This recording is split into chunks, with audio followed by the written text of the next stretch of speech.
What is up, everybody? Welcome back to the channel. I'm Elliot Delp, and today we're going to be doing a video on the Vortex Sonora 412 by 44 rifle scope.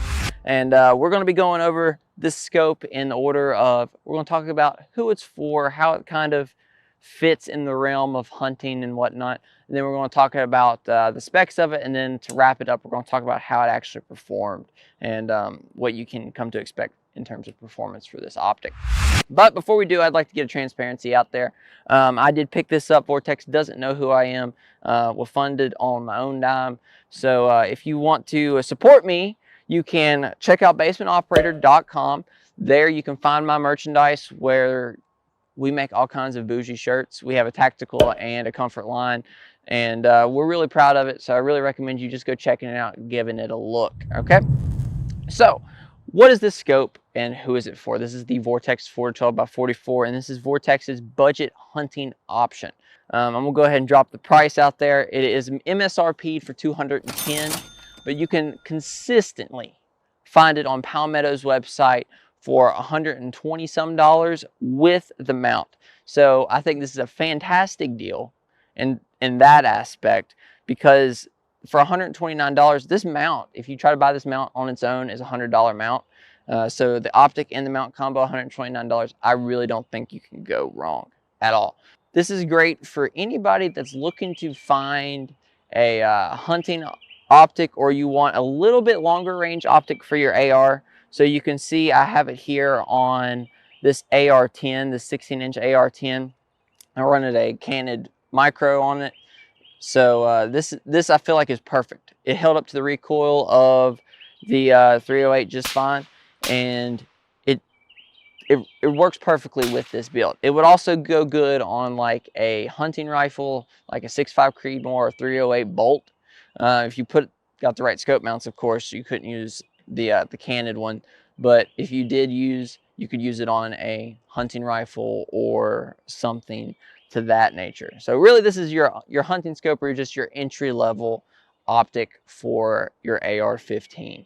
Okay, nothing spectacular, nothing crazy. We'll talk about the reticle when we go over the specs, but in terms of who it's for, just your entry-level, want a scope, want something that works, well, and you don't want to overpay for anything, okay?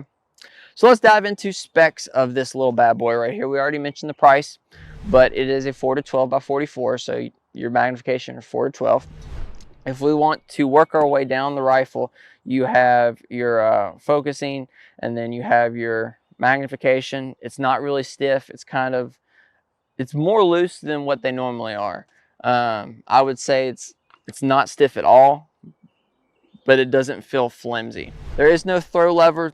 I mean, you're getting not a lot of features here, but it is a cheaper optic. Okay, then you have your windage and elevation, which you have 60 MOA adjustments on both of these. So up, down, left, right, you got 60 MOA of adjustment.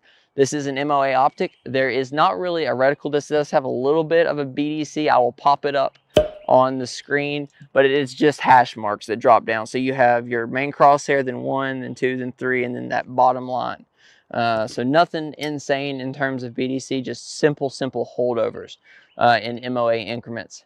To use this reticle effectively, you have to be on the max magnification of 12 for your holdovers to work, and you can find out what your holdovers are either through the Straylock app or by using by chronoing it and just practicing. It's something you're going to have to test out on your own. It's just very dependent on your velocities and what rifle you are using it on, how your holdovers work in terms of distance and range. Okay, well, I guess not really moving down. It does have a 1-inch tube, so when you're picking out scope rings or scope mounts or whatever you're doing, if you're not using the Vortex one that comes with it from Palmetto, it will be a 1-inch. This is typical for your budget optics.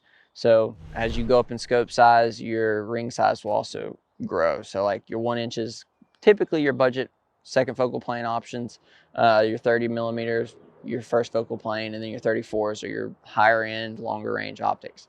Then you have your objective down here, which is a 44 millimeter objective. It allows you to get a larger field of view at longer ranges. compared to like a 30, a little bit less than a 50, obviously, but it is nice to have on a 4-2-12. So that's really all the specs of this this budget hunting optic. I wouldn't say it's crazy by any means. Some things that it is missing that you could pay a little bit more for and get are like an illuminated reticle. This has no illumination whatsoever. Okay, like I had mentioned, throw lever. It is a second focal plane optic. I don't know if I mentioned that previously. When you zoom in, your reticle stays the exact same. Whereas a first focal plane optic, you zoom, your reticle will grow, but that's typically with something that has a little bit more detailed reticle, something a little bit more involved, I guess, instead of the just very typical crosshair that's in this one right here. So with all of that being said of who it's for and kind of the specs of it, how did it perform?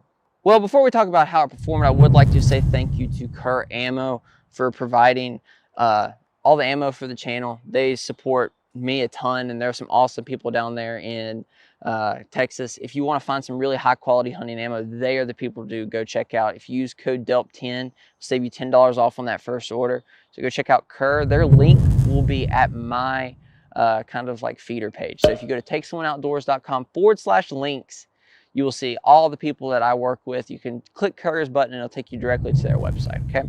So how it performed. As previously mentioned, we ran this on the Aero Precision 308, the 16-incher. It was suppressed when we were doing all of our testing.